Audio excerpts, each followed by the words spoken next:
فجر اور نماز فجر کے بعد اسی طرح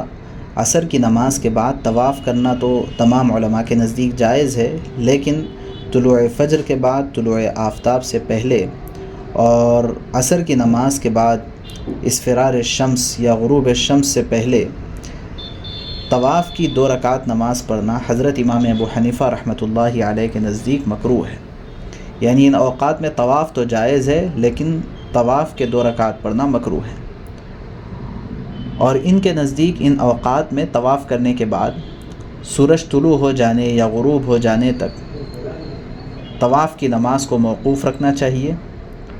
اور ان اوقات میں مسلسل کئی طواف کیے جائیں تو سب کی نمازیں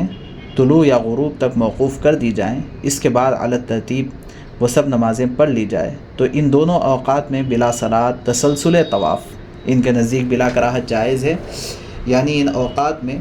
ایک طواف کر لیے، پھر دوسرا طواف، پھر تیسرا طواف، مثلا کسی نے 3 طواف کر لیے تو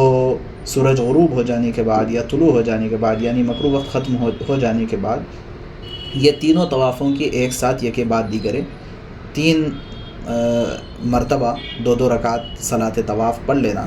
یہ جائز ہے، ایسا کر سکتے ہیں، لیکن اوقات مکروہہ میں یہ نماز مکروہ ہے۔